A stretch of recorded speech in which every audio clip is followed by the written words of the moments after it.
This is Hidden Killers Week in Review. A look back at the most prolific stories of the week.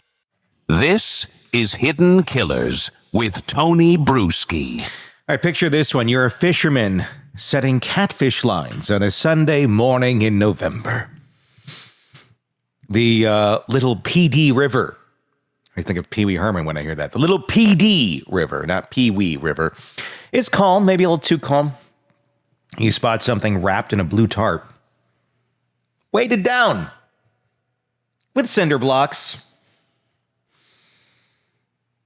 That's how Gregory Rice's daughter found out her dad was dead on her birthday. Because when Megan Jackson describes to plan a murder, she apparently doesn't check the calendar for awkward timing. Or did she? Did she? There's certain personalities that plan certain days to do certain things to ruin others' lives. This whole mess started where most workplace disasters begin, with two people who should have kept it professional. Christopher Dontells was a deputy coroner in Horry County, South Carolina. Megan Jackson drove dead bodies around for a living. Match made in heaven, right? Wrong. Match made in whatever circle of hell is reserved for people who use their jobs in the death industry to cover up actual murders. Here's the thing about affairs between coworkers in the funeral business. When normal people have workplace drama, maybe someone gets a passive-aggressive email or their lunch stolen from the break room fridge. When coroners and body transporters have drama, apparently bodies themselves end up in rivers, allegedly. Though Dontells already copped to it, so I can drop the allegedly for him. Jackson and Dontells met through work sometime around 2018. She was hauling corpses for various funeral homes, like you do. He was doing deputy coroner things. And somewhere between the morgue and the cemetery, they decided professional boundaries were more like professional suggestions. By early 2020, they were meeting up at Brick's Woodfire Pizza because nothing says romance more than discussing your day over breadsticks after handling dead people. Now, Jackson wasn't exactly living her best life before Dontells entered the picture. She'd been with Gregory Rice for 16 years, had 4 kids with him.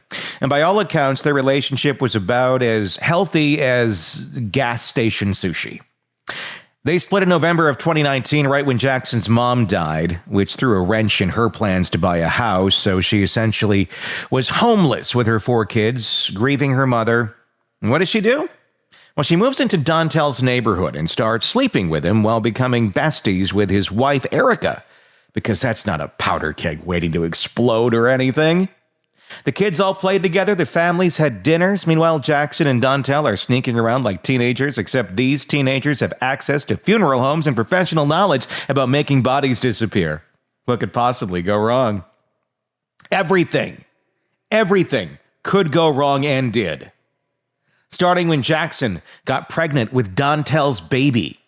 She miscarried, but the damage to everyone's lives was already in motion. By September of 2020, those 2 criminal masterminds were texting about their murder plans like they were discussing grocery lists. Jackson literally texted Dontells about cutting Rice's brake lines or popping his tires.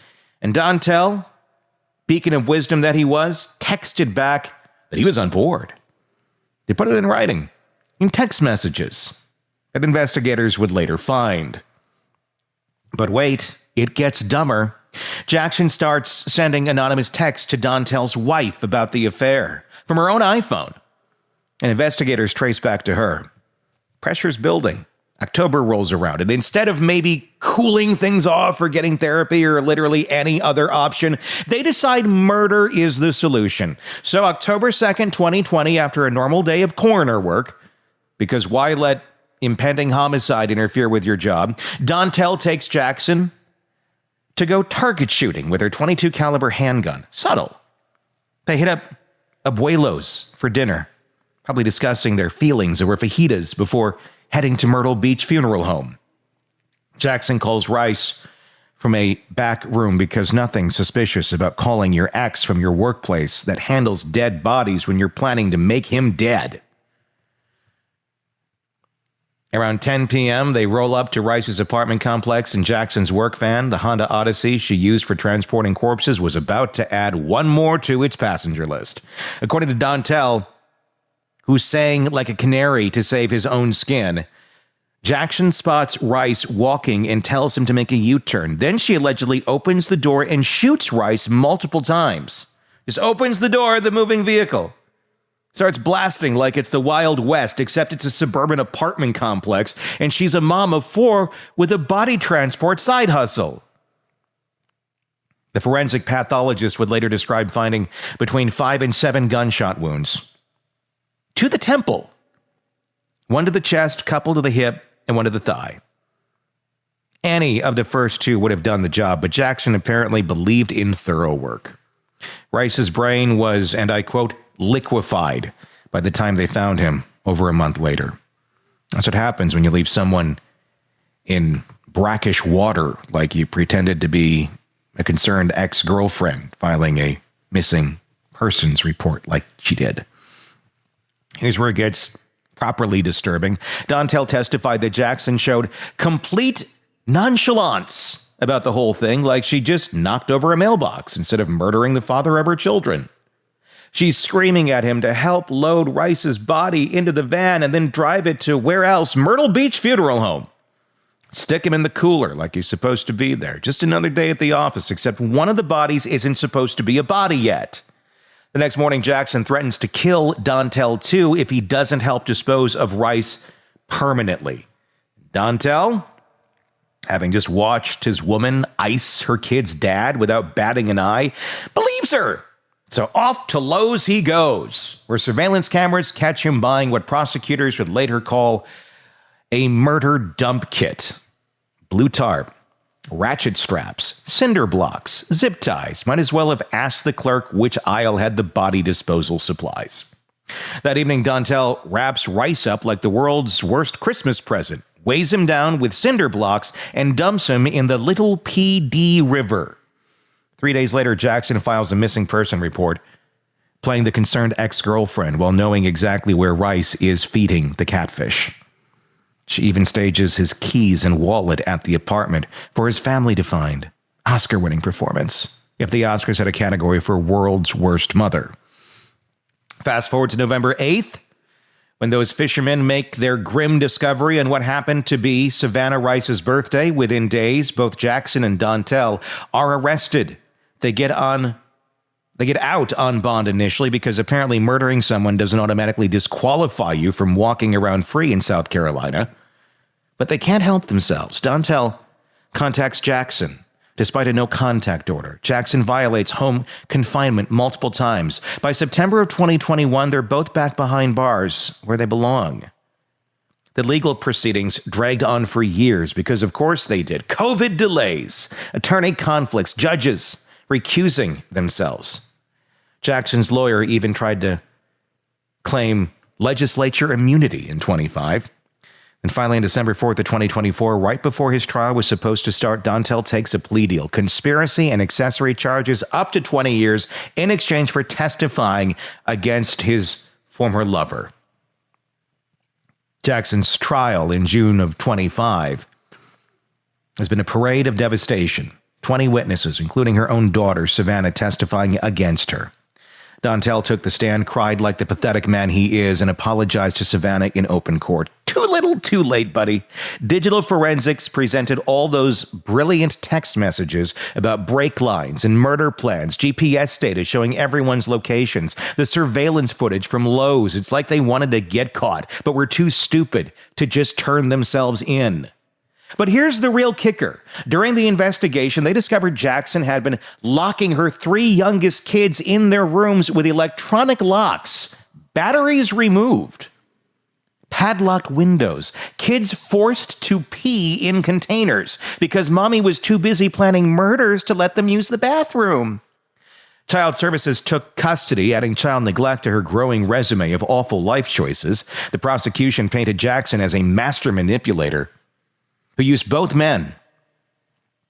She got a deputy coroner to risk his career, freedom, and family to help her commit murder. And she did it all while sending evidence from her own phone. buying murder supplies on camera. As I record this, Dontells still rotting in J. Reuben Long Detention Center, waiting to be sentenced after Jackson's trial wraps up. Jackson's facing life in prison if convicted, plus extra time for conspiracy and child neglect. Those 4 kids lost their father and their mothers to violence, and their mother to her own evil choices. They're the only victims here worth caring about. This case is what happens when people think their professional knowledge makes them smarter than everyone else, or personality disorders go unchecked.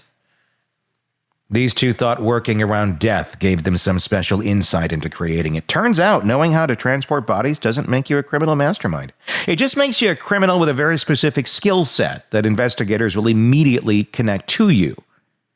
5 years after Gregory Rice died on that Myrtle Beach street, justice is finally catching up to his killers. Dontells will spend up to 2 decades thinking about how he threw away his career and family for a woman who threatened to kill him too. Jackson will hopefully spend the rest of her life remembering that she murdered her children's father over custody disputes and ego. The Horry County Coroner's Office fired Dontells the day before he was arrested, and one hopes they've updated their hiring practices and contractor oversight. The local funeral homes probably have some explaining to do about how their facilities became temporary storage for a murder victim. And somewhere in South Carolina, 4 kids are growing up without either parent because their mother decided murder was easier than divorce court. Remember Gregory Vincent Rice, not as the decomposed body found in the Little P.D. River, but as a father who loved his kids despite a toxic relationship. The man who went for a walk on an October evening and never came home. The victim of 2 people who thought their jobs made them unstoppable, right up until the moment the handcuffs clicked shut. It's a dark case. Tell me what your thoughts are in the comment section. I would love to hear them. This feels very much like an open and shut case, as well as an open and shut case can be. It's another case of very unhealthy brains. People putting their own desires above others, their own ego, paramount to life, to their own children, to their well-being, to anything else. Take out those around you who are seemingly inconvenient. That's how some people work. It appears how this worked here. Again, tell me your thoughts in the comment section. Press subscribe wherever you're downloading podcasts. Check out our YouTube channel, Hidden Killers with Tony Brueski. Just search for it anywhere you get podcasts, and join us there to join in that conversation as well. My name is Tony Brueski. Thank you for joining us, and we will talk again real soon. Craving non-stop true crime updates? Press subscribe now and get the latest cases, analysis, and expert commentary delivered straight to your feed. Only from the Hidden Killers podcast and True Crime Today.